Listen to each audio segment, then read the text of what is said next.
Introducing Educami's GS Main Support Program and Test Series with structured mentorship for 2023.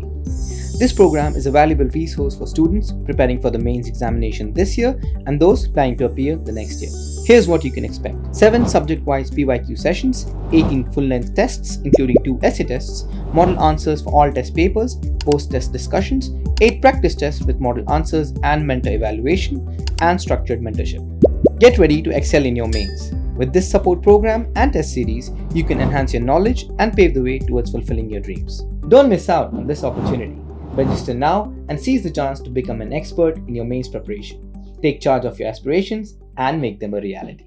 Hello everyone, welcome to Educami, and today we are going to see our UPSC CSE Masterclass program for prelims and mains. Now this initiative is for you to track your UPSC preparation on a daily basis by solving some questions that are related to prelims and a mains based question. We have already seen a lot of videos in this series. If you want to see them all, you can visit our YouTube channel, you can click on the playlist and you can access all the videos. Now today we are going to solve some prelims related questions that is based on economy. So first we will read out the question for you. What you need to do is to try and attempt these questions on your own, and then we will see the right answer and also the information that was required to answer that question. So let's start. The first question is, what components in India's balance of payments BOP fall under the capital account category? यहाँ पे कुछ components दिए हुए हैं, आपको ये बताना है कि इसमें से कौन से जो हैं वो कैपिटल अकाउंट कैटेगरी के अंदर काउंट किए जाते हैं of India's balance of payment. The first given is foreign portfolio investment, second is trade in services, and third is external commercial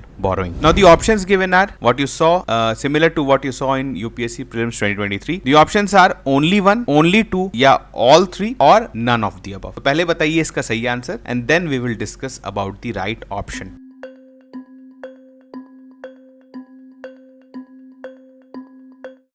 तो इसका सही आंसर है only two. Now if you know what is balance of payment, balance of payment is basically a account that is maintained by the central bank of any country. In our case it is RBI, Reserve Bank of India, जो कि हमारे यहाँ total जो foreign currencies का inflow या outflow हुआ है net, उसको वो कैलकुलेट करती है. Now if you'll see there are basically two accounts under which BOP is maintained. One is current account and one is capital account. Now the differentiation between the current and the capital is mainly done based on the transactions that have been made. For example, if a transaction is trade, अगर आप जैसे trade related जो transactions करते हैं, जो transaction थोड़े से quick होते हैं, ठीक है, जो थोड़े शॉर्ट टर्म ट्रांजैक्शंस होते हैं, उसको we keep in the current account of the balance of payment, and capital account में we generally keep those outflows or inflows, those are basically long term compared to what we see in the current account. ठीक है, तो जैसे कि आप capital account में क्या रखते हैं, इन्वेस्टमेंट रख सकते हैं, फिर जो कमर्शियल जो हमारी कंपनी जो फॉरेन से जो लोन्स लेती हैं फॉरेन बैंक से, जिसको हम लोग एक्सटर्नल कमर्शियल बोरोइंग बोलते हैं, तो these all things comes under the capital account category. बहुत ही बेसिक कंसेप्ट है. If you have read about balance of payment, और अगर आपने जैसे अभी जस्ट स्टार्ट किया है, if you have started preparing for UPSC, और अगर आपने इकोनॉमी का बेसिक्स पढ़ा है बैलेंस ऑफ पेमेंट, तो वहाँ पे फर्स्ट थिंग हम लोग यही पढ़ते हैं कि what is current account and what is capital account. Now in case of India, we generally have current account deficit. आपको पता है कि हमारे यहाँ जो नेट आउटफ्लो है, मतलब हमारे यहाँ जो outflow of currency under the current account is more rather than import, मतलब जो इनफ्लो होता है वो कम है आउटफ्लो से. तो हमारे पास क्या होता है, we often face current account deficit. But in case of capital account we have surplus, क्योंकि हमारे यहाँ lot of FPI and FDIs आते हैं, जिसकी वजह से we have capital account surplus but we have current account deficit. ठीक है, चलिए moving on to the next question. Which of the following are likely to benefit from a depreciation in the value of national currency. आपको पता है what is depreciation and appreciation of currency. इसको जो है हम लोग डिस्कस करेंगे what is appreciation and depreciation. पहले इस क्वेश्चन को हैंडल करते हैं, क्योंकि इसके पहले अगर मैं आपको इन्फॉर्मेशन दे दूंगा तो इस क्वेश्चन को आप अच्छे से अटेम्प्ट नहीं कर पाएंगे. ठीक है, तो पहले आप इस क्वेश्चन को अटेम्प्ट करिए and then we will discuss the answer. Now the first statement given is foreign borrowers who owe debt denominated in domestic currency to a domestic bank. Second is imports into the country, or third is exports from the country. Now the question was which of the following are likely to benefit, किसको किसको benefit होगा from depreciation in the value of national currency. Now the options given are again only one, only two, all three, or none of them. जल्दी से बताइए इसका सही answer क्या है and then we will discuss the information.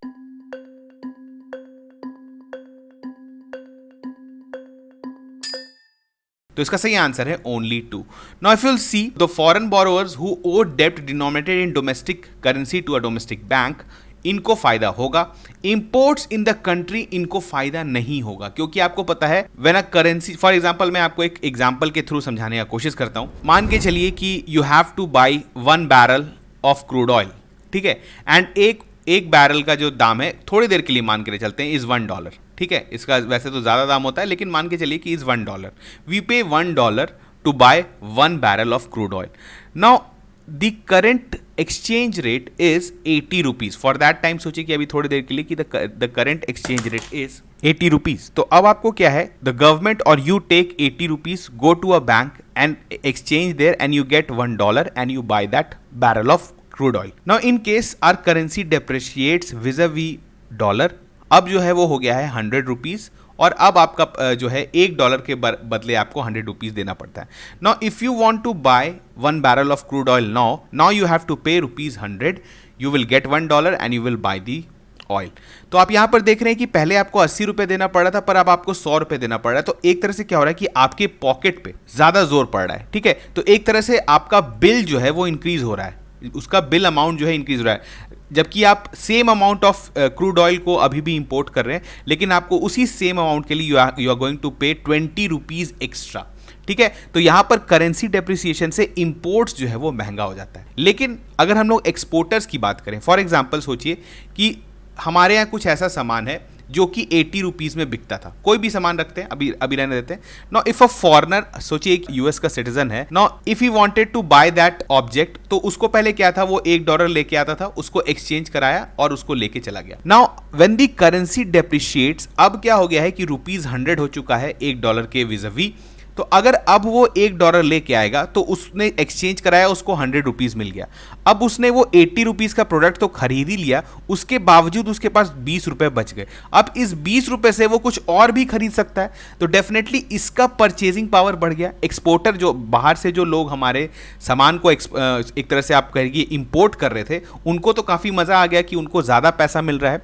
तो इसी कारण जो क्या होता है, इस टाइम पे when a currency depreciates, generally इसको देखा गया है कि एक्सपोर्ट्स को इंसेंटिव्स मिलते हैं और एक्सपोर्ट्स इंक्रीज हो जाते हैं. इसी कारण आपको पता है China most of the time अपने करेंसी को डीवैल्यू करके रखता है just to increase the exports. अब यहां तक की बात करें कि कैसे हमें, जो अगर एक फॉरेन बोरोवर है, एक यूएस का, एक मान के चलिए कि यूएस का एक बोरोवर है, and he has taken some loan from the State Bank of India, ठीक है, वो स्टेट बैंक ऑफ इंडिया से लिया है, मान के चलिए 1 लाख रुपए का लोन लेके रखा है उसने. तो फॉरेन बोरोवर्स हु हैव डेब्ट denominated in foreign currency and owe it to the domestic bank will benefit from the depreciation in the national currency. अब देखिए क्या है कि जब आपको फॉर एग्जांपल 1 लाख के बदले उसने कुछ उस समय सर्टेन डॉलर्स दिया होगा, जो भी एक्सचेंज रेट है, लेकिन अब क्या हुआ है कि करेंसी डेप्रिशिएट हो गया है, तो अब उसको क्या करना है कि उसने एक्चुअली जितना लोन लिया था उससे कम उसे पे करना पड़ा है, क्योंकि $1 के बदले उसको ज्यादा रुपए मिल रहे हैं. तो यहां के बैंक को तो सिर्फ रुपए से मतलब है, तो वो रुपए ले लेगा, लेकिन उसके बदले में उसे क्या होगा, कम डॉलर पे करना पड़ेगा.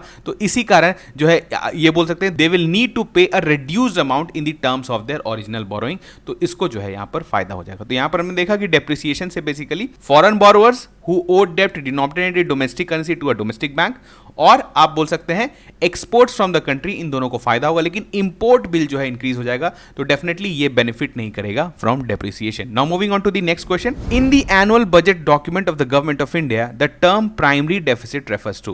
Now whenever you read about budget, you generally hear about 3 kind of deficits. One is revenue, second is fiscal, and third is primary deficit. तो आपको बताना है कि primary deficit का मतलब क्या है. Now this question came in UPSC prelims 20 it is the PYQ of UPSC. तो इस क्वेश्चन को आपको अच्छे से बताना है कि इसका सही आंसर क्या है. The first statement given is the gap between the revenue deficit of the current year and the grants allocated for capital creation. Now B, the variance between the budgetary deficit and the capital deficit of the present financial year. The disparity between the revenue deficit of the present financial year and the grants provided to states and local bodies. The difference between the fiscal deficit of the current year and the interest payment on the previous borrowings. तो जल्दी से बताइए इसका सही answer क्या है.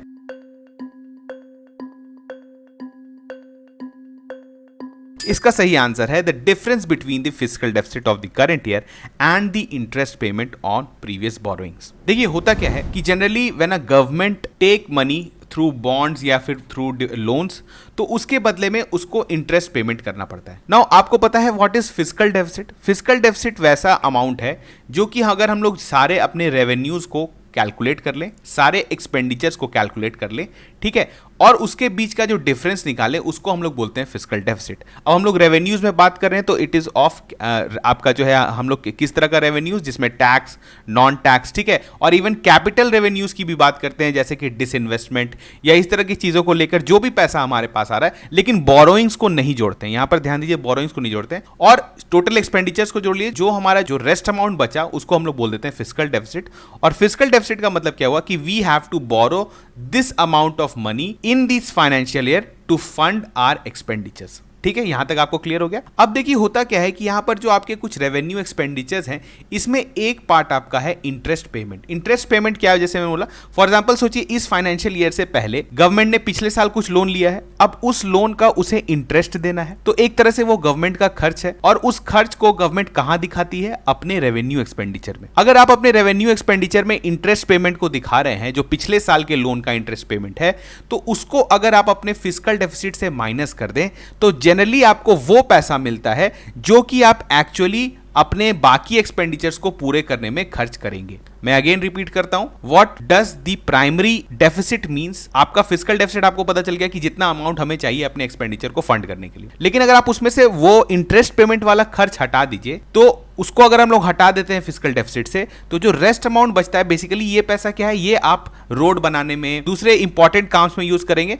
ना कि इंटरेस्ट पेमेंट में यूज करेंगे। तो अगर आप हटा देते हैं तो जो उसके बाद जो डेफिसिट बचता है, that is called primary deficit. और प्राइमरी से आपको समझ में आ रहा है कि ये वैसा डेफिसिट है जो एक्चुअली हमें चाहिए फॉर आवर डेवलपमेंट। ऐसा नहीं है कि पुराना लोन का जो इंटरेस्ट पे कर रहे हैं वो तो कोई प्रोडक्टिव काम नहीं हो रहा है, उसको तो आप क्या कर रहे हैं, एक तरह से बस इंटरेस्ट पेमेंट कर रहे हैं। तो अगर आप उसको हटा देते हैं फिस्कल डेफिसिट से, तो that gives our primary deficit. ठीक है, चलिए moving on to the next question. The money multiplier in an economy increases with which of the following.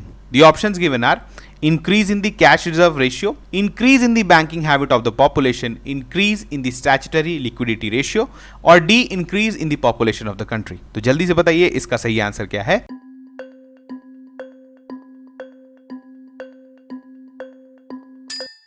इसका सही आंसर है increase in the banking habit of the population. Now you know what is money multiplier effect. Money multiplier effect का क्या मतलब हुआ कि if 100 rupees, you में से एक एग्जांपल लीजिए, एक 100 रुपीज हमारे इकोनॉमी में एंटर करता है, तो ये कितना ज्यादा मल्टीप्लाई हो जाएगा फाइनल स्टेज तक। ठीक है, फाइनल या फिर पूरे इकोनॉमी में आप बोल सकते हैं कि कितने ज्यादा टाइम्स मल्टीप्लाई कर जाएगा। ये हो सकता है कि this 100 rupees becomes 1 crore rupees also. अब आप बोलेंगे ये कैसे हो सकता है, तो दिस इज डन बाई, आपको पता है कि आपको 100 रुपीज आपके पास है, when you deposit it into a bank, it creates bank money. ठीक है, अब बैंक मनी क्रिएट होता है, बैंक जो है कुछ पैसा रख के further will give into loans. तो इस तरह से क्या होगा कि ये मनी मल्टीप्लाई होता चला जाएगा, मल्टीप्लाई होता चला जाएगा, और ये जो 100 रुपीज जो सिस्टम में एंटर किया था वो फाइनली जो है वो बन जाएगा। बोल सकते हैं कि अगर इतना ज्यादा आप बोल सकते हैं कि पेनिट्रेशन है बैंकिंग का और इतना अच्छा से, तो it can change into 1 crore rupees. ठीक है, तो इस तरह से चीज क्या है कि this is called money multiplier effect. अब देखिए होता क्या है कि generally money multiplier is 1/r। जो फॉर्मूला देखेंगे तो it is called 1/r, where r is the cash reserve ratio. तो जब भी आपका कैश रिजर्व रेशियो अगर आप कम करते हैं, जितना कैश मतलब बैंक को अपने पास रखना पड़ता है in the form of cash, अगर आप उसको कम करते हैं तो उससे मनी मल्टीप्लायर इफेक्ट बढ़ता है। तो पहला ऑप्शन था आपका increase in the cash reserve ratio. Now this is just opposite, अगर आप कैश रिजर्व रेशियो बढ़ा देंगे तो आपका मनी मल्टीप्लायर इफेक्ट घट जाएगा। तो पहला ऑप्शन आप डायरेक्टली एलिमिनेट कर सकते थे। Now if you see the second option, increase in the banking habit of the population, definitely हमने बोला जितना ज्यादा फाइनेंशियल इंक्लूजन होगा, जितना ज्यादा लोग पैसा अकाउंट में रखेंगे, वो जो पैसा अकाउंट में रखते हैं वो बैंक यूज करता है फर्दर लोन देने के लिए, उस लोन से फर्दर किसी का सैलरी पेमेंट होगा। तो एक तरह से आप क्या बोल रहे हैं कि this is called financial inclusion. और यहां पर क्या होगा कि मनी जो है वो आपका एक ही मनी जो है वो डिफरेंट आप बोल सकते हैं बैंक मनीज क्रिएट करेगा, और इसके वजह से काफी ज्यादा मल्टीप्लाई हो जाएगा। तो definitely the right option is option B. इसके अलावा अगर आप बोलेंगे तो increase in statutory liquidity ratio, again अगर आप एसएलआर इंक्रीज करते हैं तो ये क्या होगा, बैंक को ज्यादा अमाउंट अपने पास रखना पड़ेगा in form of SLR securities और रेस्ट अमाउंट जो है वो आगे दे सकता है। तो जब भी आप एसएलआर इंक्रीज करेंगे तो क्या होगा कि मनी जो फ्लो है वो घट जाएगा। ऑब्वियसली आपको पता है जब भी आप टाइट मनी पॉलिसी का बात पढ़ करते हैं तो वहां पर एसएलआर अगर आप इंक्रीज करेंगे तो डेफिनेटली मनी सप्लाई घटने लगता है और आप बोल सकते हैं मनी मल्टीप्लायर भी घटने लगता है। वहीं अगर आप बोलेंगे increase in the population of the country, इससे कोई खास फर्क नहीं पता चलता है क्योंकि ये देखिए वेग स्टेटमेंट है, यूपीएससी जनरली वेग स्टेटमेंट आपको दे देता है। Increase in the population of the country का मतलब क्या हुआ, अगर आपके यहाँ पॉपुलेशन बढ़ रहा है लेकिन उनका फाइनेंशियल इंक्लूजन नहीं है, वो बैंक अकाउंट्स उनके पास नहीं है, तो उससे कोई भी फर्क नहीं पड़ रहा है मनी मल्टीप्लायर इफेक्ट में। तो यहां पर आपको बहुत क्लैरिटी होना चाहिए चीजों का, तभी जाके इस तरह के क्वेश्चंस को आप सॉल्व कर सकते हैं। And UPSC basically checks the conceptual clarity specially in economy. Economy में आपसे बहुत ज्यादा डेटा नहीं पूछेगी कि अभी एसएलआर क्या चल रहा है, अभी सीआरआर क्या चल रही है, लेकिन आपसे पूछेगी कि अगर हम लोग सीआरआर इंक्रीज करेंगे तो क्या फर्क पड़ेगा, अगर एसएलआर इंक्रीज करेंगे तो क्या फर्क पड़ेगा। इस तरह के क्वेश्चंस आप एक्सपेक्ट कर सकते हैं यूपीएससी में। Now moving on to the last question. The last question is which of the following is issued by the registered foreign portfolio investors to overseas investors who want to be part of Indian stock market without registering themselves directly. The options given are certificate of deposit, B commercial paper, C promissory note और D participatory notes. तो जल्दी से बताइए इसका सही answer क्या है।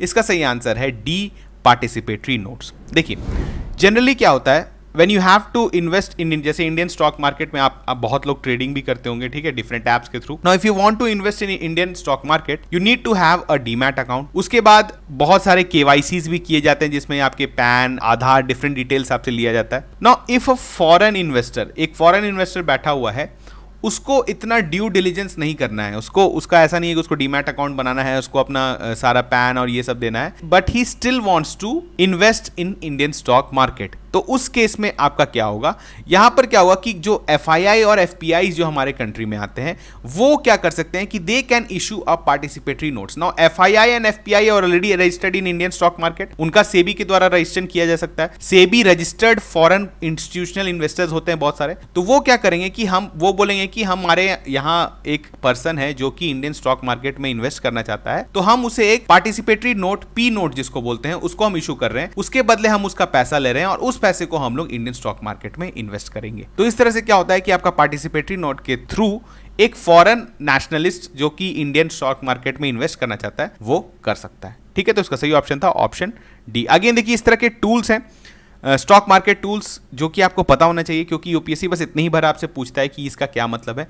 यहां पर आपको कंफ्यूजन हो सकता था, what is a promissory note, what is a commercial paper, what is a certificate of deposit. तो इस तरह की चीजों में आप क्लैरिटी रखिए, कौन सा इसमें जो है आपका, आप बोल सकते हैं कि which of this is a capital instrument, which of this is a money instrument. ठीक है, तो इस तरह की क्लैरिटी को अगर आप रखते हैं तो क्वेश्चंस आपसे यूपीएससी में बनेंगे। ठीक है, तो आज हमने कुछ क्वेश्चंस डिस्कस किया, इसी तरह के क्वेश्चंस आपके लिए लाते रहेंगे। 5 क्वेश्चंस आप प्रैक्टिस करते रहिए, इंप्रूव करते रहिए ऑन अ डेली बेसिस, तभी जाके आप फाइनली अच्छे से परफॉर्म कर पाएंगे प्रीलिम्स में। ठीक है, तो चलिए मिलते हैं नेक्स्ट लेक्चर में, तब तक थैंक यू।